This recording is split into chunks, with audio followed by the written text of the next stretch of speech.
The groundbreaking for Clarkson Veterans Housing was a press suit event, white tent, folding chairs, a ribbon nobody had cut yet. The young woman at the entrance table had a laminated guest list and a felt-tip pen, and she was working through both when Cord Mallon stopped in front of her. Flannel shirt, cargo pants, work boots with mud still in the grooves. She looked at the list, then at him, then at his boots. She did not lower her voice.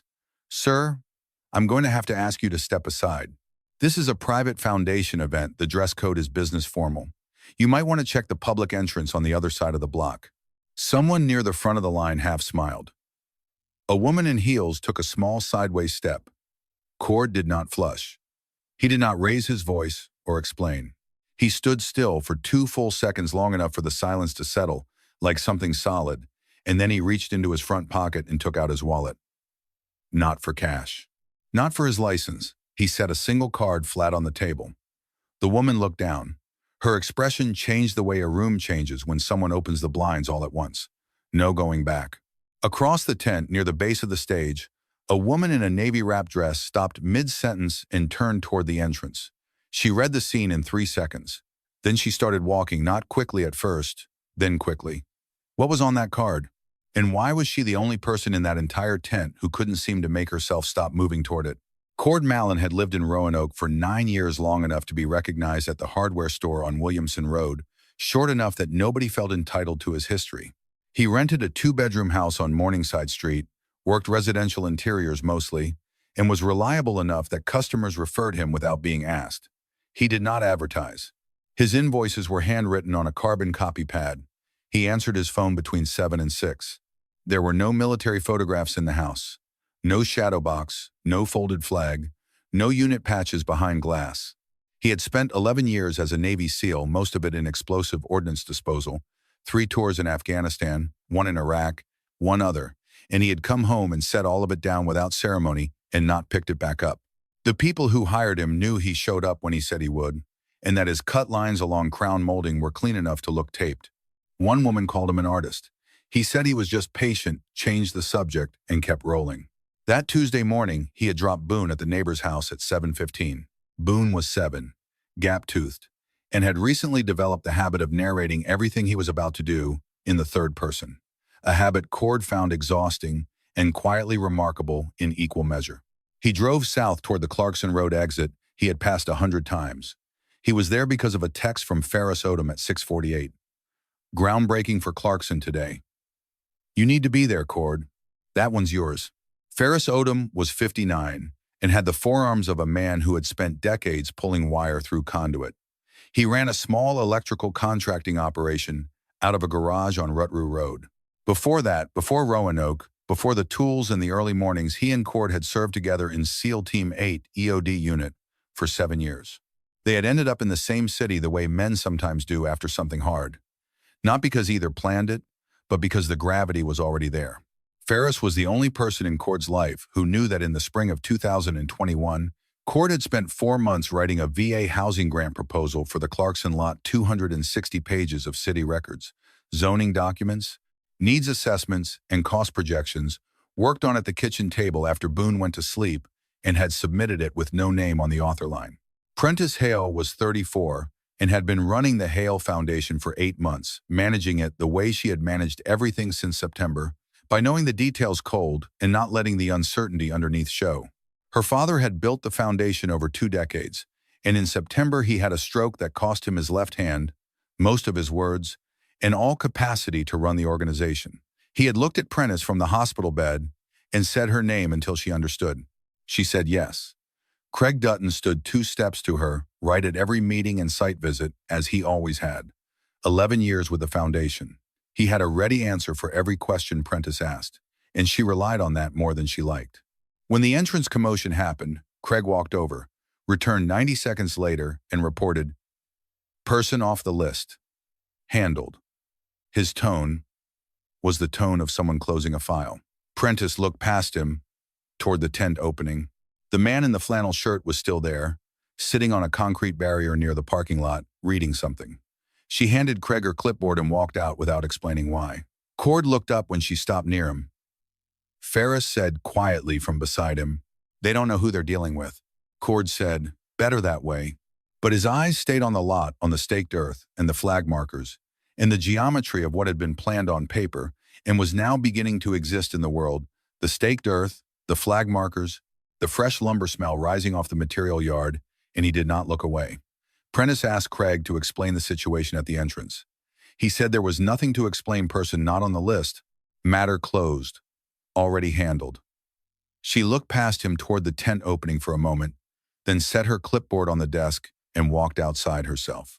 Cord was on the concrete barrier at the edge of the lot, reading a folded event program someone had dropped. He was reading it the way he read everything, without rushing, without skimming, as though the information might matter later. He looked up when she stopped a few feet away, not the CEO arriving to manage an incident, just someone with a question, which was already different from most of what he'd encountered that morning. She introduced herself. He said his name. She asked if he had a connection to the project. He said he knew the lot. She asked how.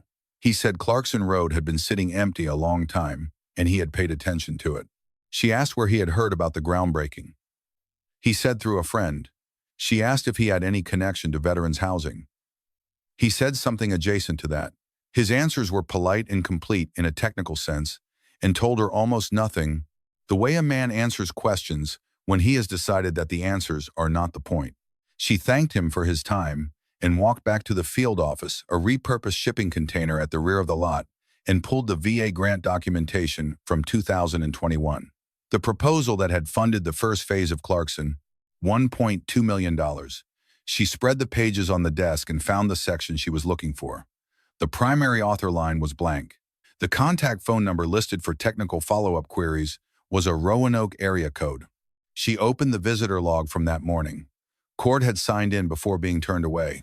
She had written his number on her notepad when he filled in the form. She placed the two numbers side by side on the desk. They were the same number. Prentice looked at the page without moving for a long moment. Outside, a groundskeeping truck was backing across the lot, its reverse alarm a flat and mechanical sound against the April quiet. She did not hear it. The man who had been turned away at the entrance that morning in paint-stained flannel and muddy work boots, in front of a dozen people who had smiled or looked the other way, had written the 260-page proposal that had made this project possible. The Hale Foundation had built Clarkson. He had created it, and he had not put his name anywhere near it. Not on the proposal, not on any communication, not anywhere. She sat with that for a moment, the shape of what it meant. A man had written the founding document of this project, the argument that had convinced the federal government to put $1.2 million into a vacant lot in Southwest Virginia, and he had done it with no expectation of acknowledgement, no claim on the outcome, not even a name in a file that no one was looking at. The foundation had taken the grant, hired the contractors, broken the ground, and he had shown up in work boots with mud on them and been told to find the public entrance. And he had not argued. He had not explained. He had just sat on the barrier and read the program. She was still looking at the page when the door behind her opened. Craig Dutton stepped in. He saw the grant file on the desk. He saw the notepad. He saw where she was looking. He said nothing, but he registered everything with the particular stillness of a man who has just discovered that a situation he believed he controlled has moved outside his perimeter. And Prentice, her eyes still on the two matching numbers, did not notice what passed across his face. By 2 p.m, the tent had emptied and the parking lot was quiet. Cord had moved to a concrete barrier at the far edge of the lot, and he was watching the state construction site with an attention that was not curiosity, it was recognition. He knew where the drainage easement ran along the eastern boundary. He knew the soil profile at 6 feet down because he had read the geotechnical study before he wrote a single sentence of the grant. He had spent months with this land on paper, and seeing it now staked and real, beginning to become what he had written that it could be, was different from what he had expected to feel. Prentice came across the parking lot toward him. Lanyard off, no clipboard. She stopped a few feet away and looked at the site for a moment before she spoke. They fell into step along the construction fence without either of them deciding to, just both walking in the same direction, and the fence being there, and the conversation being easier in motion than standing still. She asked about his work, how he found jobs, whether he ran a crew, how long he had been in Roanoke, whether he had always done interiors or started somewhere else. He answered directly and turned the questions back. The timeline, the unit count, the VA partnership terms, the wraparound services the city had committed to. She answered with specifics from memory energy efficiency targets, the phased occupancy plan, the name of the council member who had nearly killed the services agreement in committee, and the procedural reason it had almost stalled. She spoke the way someone speaks when the material has stopped being information and started being a place they actually live. He began looking at her differently, not as the woman who had run the event, but as someone who had done the real work and felt no need to announce it. There was something in that quality he recognized, though he couldn't have said immediately what it reminded him of. She asked one question about foundation drainage on sloped clay lots. Specifically, what happens when contractors underestimate lateral water pressure in a mid-Atlantic freeze-thaw cycle over a long period, and he stopped walking for half a beat before answering. It was the right question, and not the one most people with twice her experience thought to ask. She had asked it the way you ask something you've already been sitting with for a while without emphasis, as if the answer confirmed something rather than opened it. From the field office window, Craig Dutton stood with his phone to his ear. His voice was low. "She's walking the fence line with the man from this morning." He listened. "I understand." He ended the call and set the phone face down on the desk. The shadows stretched long across the lot as the sun dropped behind the ridge. The air was cooling fast, the drop that April evenings make when the warmth was never quite settled to begin with. At the far end of the fence line, Prentice stopped walking and turned to face him. "Cord. A beat. Why didn't you put your name on the grant proposal?" He looked at her. He went very still, not the stillness of someone with nothing to say, but the opposite.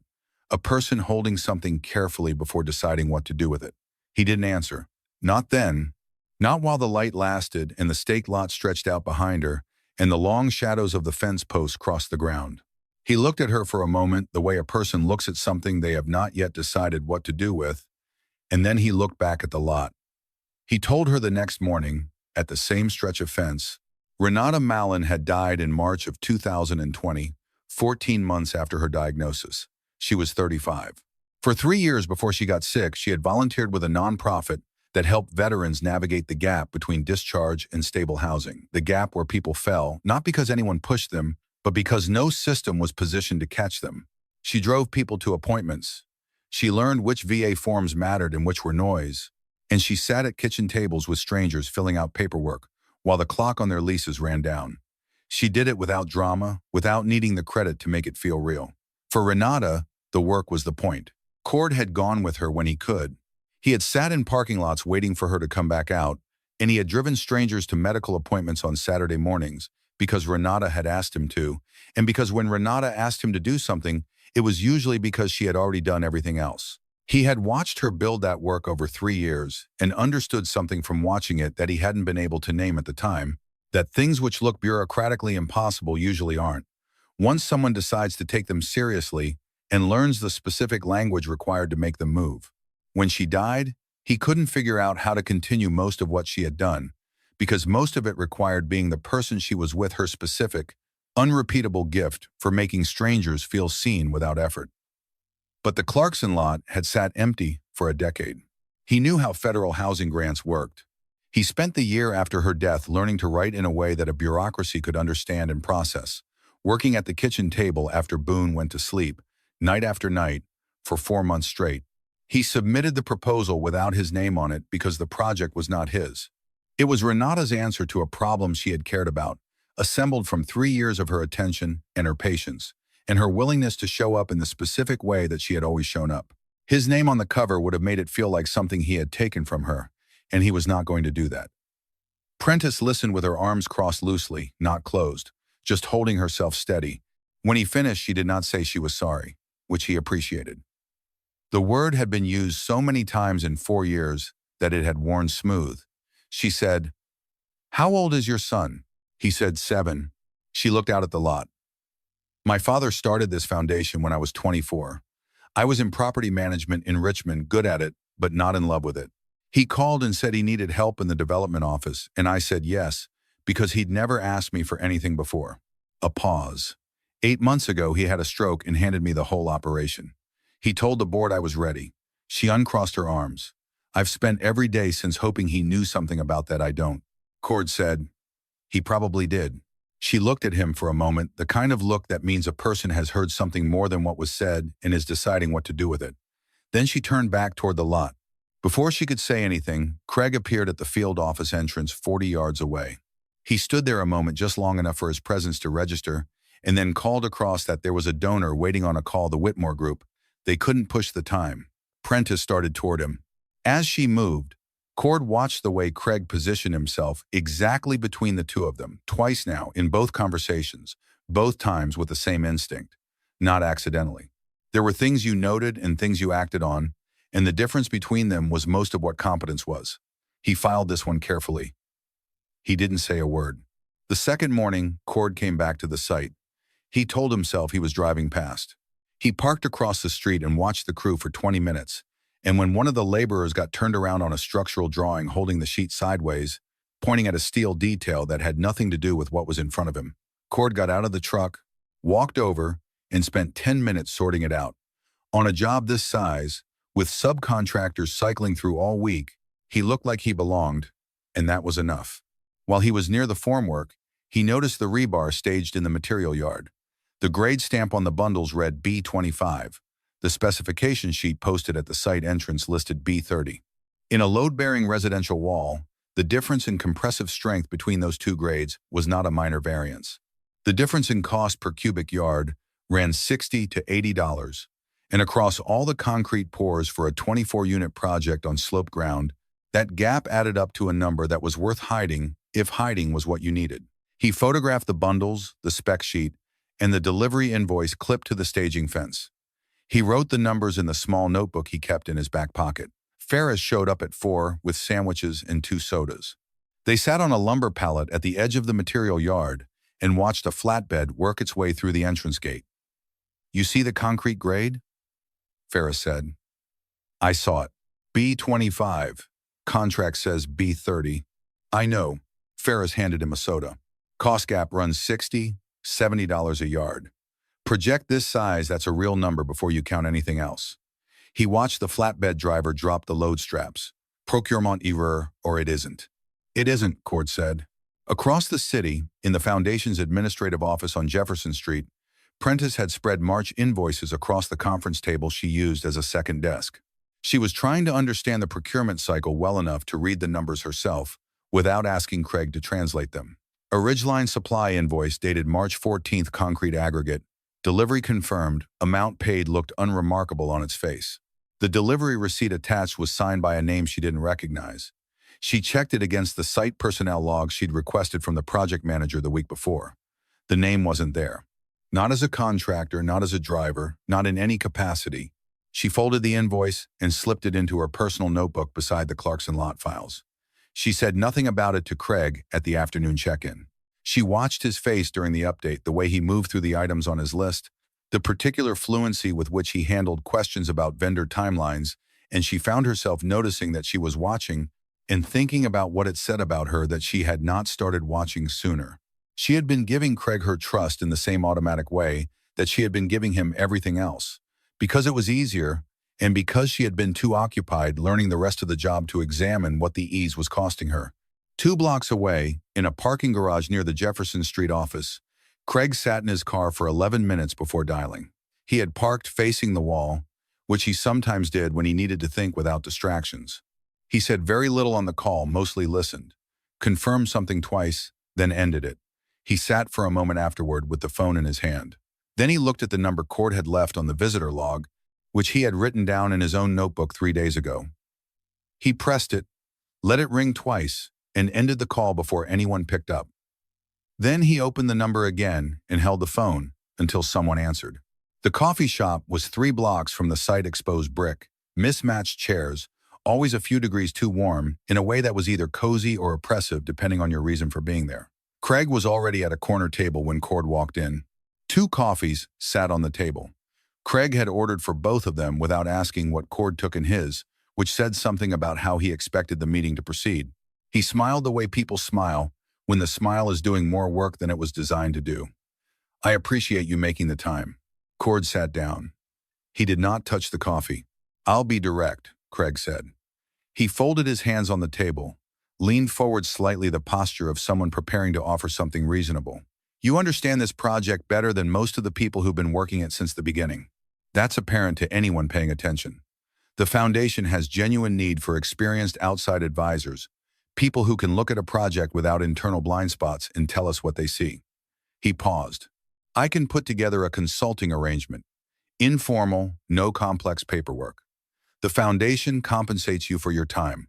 In exchange, we operate with the shared understanding that procurement and materials are progressing well, and that any observations you have in that area get routed through me internally rather than escalating outward. He picked up his coffee. Does that seem workable to you? Cord looked at him across the table for a long, unhurried moment. He picked up his own coffee, drank some, and set it back down. He said nothing. Craig waited. He was practiced at waiting. Cord was better at it than anyone Craig had sat across from in 11 years. And after a while, Cord stood up and walked out, and Craig watched him go with the still, recalibrating expression of a man who had expected a different answer and was now rearranging what he knew. Cord drove home and opened his laptop at the kitchen table. The radio was on low. He searched Craig Dutton's name in his email archive, something he'd had no reason to do until tonight. One result came back. April 17th, 2022. From Craig Dutton at halefoundation.org. Subject: VA grant filing Clarkson Road. Follow-up: spam folder. Unread for 2 years. The message was brief and professional. Craig introduced himself as operations director, noted that the Clarkson proposal had been approved by the VA and had come through a third-party service without a named author, and offered very reasonably, very collegially, to discuss any interest in formal involvement the author might have. Cord read it 3 times. Craig had known who he was since April of 2022. He had Cord's phone number from the grant contact field, and he had reached out within weeks of the VA approval. He had been sitting on that information for 2 years, watching, waiting, making sure the gap stayed closed. The empty slot on the groundbreaking guest list was not an oversight. Craig had made sure Cord wasn't on it, because the one thing Craig could not afford was Cord and Prentice ending up in a real conversation before Craig could control what each of them understood about the other. Cord picked up his phone. Ferris. Every invoice and delivery record from this site, January through now. All of it. Tonight if you can. He put the phone down and stood in the kitchen for a moment without moving, looking at the laptop screen with the email still open on it. 2 years. Craig had known for 2 years and had said nothing, done nothing except make sure the one person who might connect the pieces stayed far away from the pieces. He thought about the groundbreaking, the entrance table, the woman with the felt-tip pen. Craig had arranged that too. A minute later, a text came in from the number he recognized from the visitor log. Craig told me you left the site this afternoon. Can you meet me before 8 tomorrow? He looked at the dark window above the sink for a long moment. He typed, I haven't gone anywhere. He was at the field office at 10 to 7. The lot was still. One security truck idling at the far corner. He knocked. Prentice opened the door in dark slacks and a gray sweater, coffee already in hand, no lanyard, and stepped back to let him in without a word. He laid everything on the desk in sequence. The photographs of the rebar bundles, the grade stamp clear in each frame, the specification sheet from the site entrance, Ferris's comparison 3 pages, dated, each line showing the contracted quantity, the delivered quantity, the unit cost gap, and what those gaps added up to across the full project scope. And the email one printed page, Craig Dutton's name and address at the top, April 17th, 2022. Prentice read each document without interrupting, setting them aside carefully when she finished each one. When she reached the last page, she opened her laptop and pulled the foundation's expense ledger from the first quarter of 2022. She scrolled methodically and cross-referenced 3 vendor accounts against the VA's registered contractor database. $340,000 had moved through accounts that did not appear in any federal registry. 7 invoices across 14 months, each structured just below the foundation's internal audit threshold. Whoever had built the arrangement knew exactly where that line was. Money had gone out in 7 clean, unremarkable increments. Nothing had come back in. She closed the laptop. She sat without speaking for a moment, her hands flat on the desk. Then she looked up at him. Why didn't you just walk away? You finished with this in 2021. This stopped being your problem 3 years ago. Cord said, EOD teaches you one thing that stays long after everything else fades. You see a wire, you follow it. You don't ask whose job it is. You don't wait for someone with the right title to decide it's their problem. She held his gaze for a moment longer than the words required. Outside the container window, the construction site was beginning to stir, a truck engine starting, a forklift moving across the yard. Neither of them looked at it. The door opened. Ferris filled the frame with a 7-year-old standing slightly in front of him, both hands in his jacket pockets. "Sorry," Ferris said. He looked at Cord in the particular way of a man who knows he has inconvenienced someone and is waiting to find out how much. Mrs. Aldrich had something come up this morning. He had nowhere else to go. Boone Mallon walked into the room and looked around with the frank, unhurried assessment of a child who takes unfamiliar spaces seriously. He looked at the papers spread on the desk. He looked at Prentice with the calm, measuring gaze of someone who has been introduced to many of his father's associates and has learned to form his own opinions about them. "Is my dad working here?" he said. Cord said, "Helping someone out a little." Boone considered this, then moved to the window to look at the excavator parked on the lot, hands still in his pockets. Prentice looked at Cord, at the boy by the window, at Cord again. She saw all of it at once, not only the man who had been turned away at the door 2 mornings ago in a paint-stained shirt, but the man who had spent 4 months writing 260 pages for his dead wife's cause and not put his name on a single line of any of it, and who was standing here now in a shipping container at 7 in the morning because he had seen a wire and could not make himself leave it alone. She thought about what it cost to be that kind of person quietly, year after year, without anyone knowing it. She thought she was only beginning to understand what she was looking at. The board convened 3 days later in the 4th-floor conference room on Jefferson Street. 7 members, Craig had called the meeting. He arrived early, positioned his folder at the end of the table nearest the door, and sat with the composed readiness of a man who believes the situation is still manageable. It did not survive contact with what Prentice put on the table. She had arrived before anyone else and placed the auditor's preliminary report, 8 pages, 3 vendor accounts flagged for federal referral, specific line items circled in red at each board member's seat. Then, when the meeting opened, she walked through the rest without drama and without hurry. The vendor accounts that appeared nowhere in the VA's registered contractor database, the invoices with no corresponding delivery records, the concrete grade discrepancy documented at the Clarkson site with photographs, and the email Craig had sent to Cord in April of 2022. That last item was the one that shifted the quality of silence in the room. It established that Craig had known the identity of the grant's anonymous author from the very beginning of the project and had spent 2 years working deliberately to keep that person away from a project he had been quietly and systematically draining. One board member asked 2 questions about the auditor's methodology and what the documentation chain looked like for the flagged accounts. Another asked whether the Charlottesville firm's independence from the foundation's existing vendors had been verified. Prentice answered both directly and without notes. A third member sat back in his chair and looked at the email, the one Craig had sent to Cord in April of 2022, asking whether the anonymous author planned to make any claim without asking anything at all.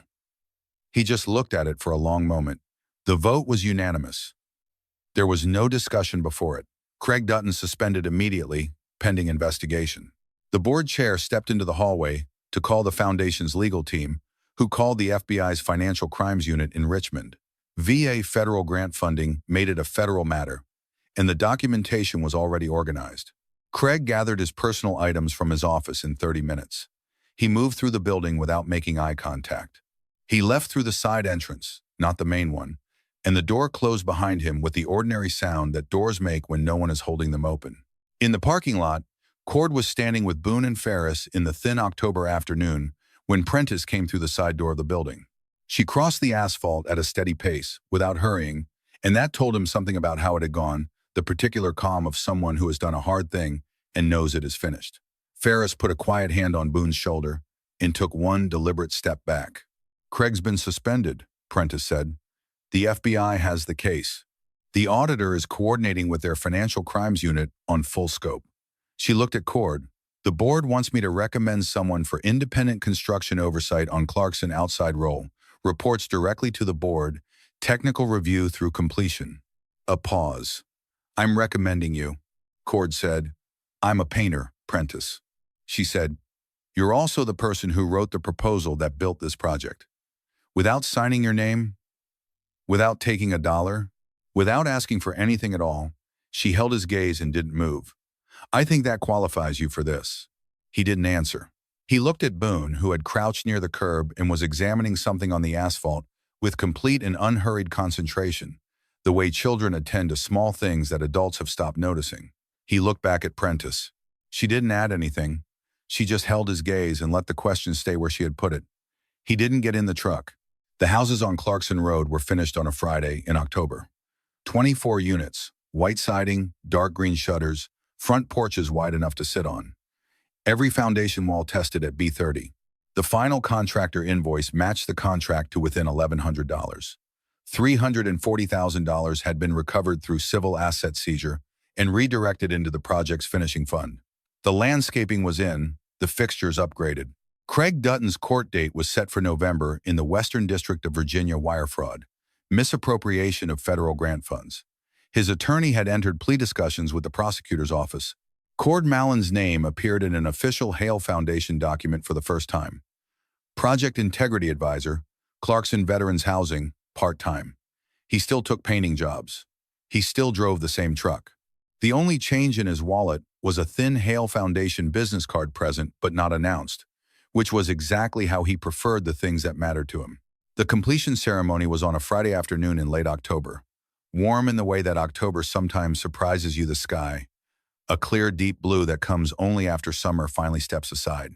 6 families stood in front of the units that would be theirs, some of them holding papers they had already read many times. Children ran between the porches. Neighbors from the surrounding blocks had brought food to the folding tables without being asked or coordinated. A bluegrass trio played from a flatbed trailer at the edge of the lot, and the music carried all the way to where Clarkson Road gave way to gravel, and the gravel gave way to a field full of the particular gold that October makes of everything it decides to keep. Boone ran the full length of the row and came back winded and grinning. "Mr. Ferris says you built all this," he announced. Cord said, "Mr. Ferris is generous with other people's credit." "It's still true, though," Boone said, the settled conclusion of a 7-year-old who had been listening to adults talk around things long enough to understand what they meant by what they didn't say. Cord smiled and didn't answer. Boone had learned that this particular silence meant yes, and he ran back toward the tables satisfied. Ferris stood beside Prentice near the food tables. He leaned toward her slightly.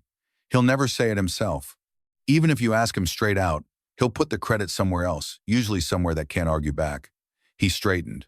"Just so you know what you're working with." Prentice handed him her cup and walked across the lot. Cord was at the far end of the row, looking south down Clarkson Road to where the street dropped away. She came up beside him. Neither of them spoke while the music carried, and a woman she didn't know pressed her hand flat against a front door that was going to be hers, as if she needed to confirm it was solid before she believed it. "I still don't know why you came that morning," Prentice said. "The real reason." Cord looked at the houses. He took his time. "I told Ranata I'd watch it get built," he said. "That was part of it. A beat. And I wanted to meet the person standing behind it." Prentice turned to look at him. He turned to look at her. She reached out and placed her hand on his forearm, not a gesture, not a signal, just her hand on his arm, warm and steady and without any need to be anything more than exactly what it was. She left it there. The door they closed in the morning she opened herself, on Clarkson Road, on the last warm afternoon of October.